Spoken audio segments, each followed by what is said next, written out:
అసెంబ్లీని బీసీలను కాంగ్రెస్ పార్టీ మోసం చేసిందన్నారు మాజీ మంత్రి గంగుల కమలాకర్. బీసీలు 46% అంటే అంగీకరించేది లేదన్నారు.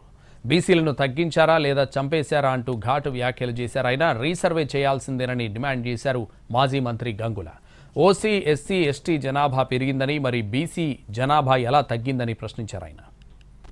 కాంగ్రెస్ ప్రభుత్వము బీసీలనే మోసం చేయడం కాదు, అసెంబ్లీనే మొత్తం మోసం చేసారు. 52%, 53% అని ప్రతిసారి అంటూ ఉంటాము.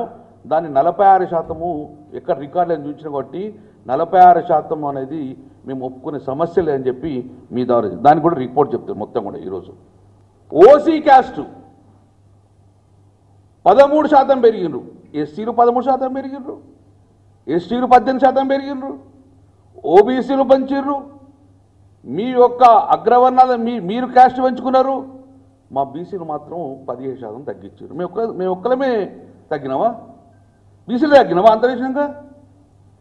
మమ్మల్ని మీరు తగ్గించి చంపే పారేచ్చిన మమ్మల్ని ఓటర్స్ లేకుండా.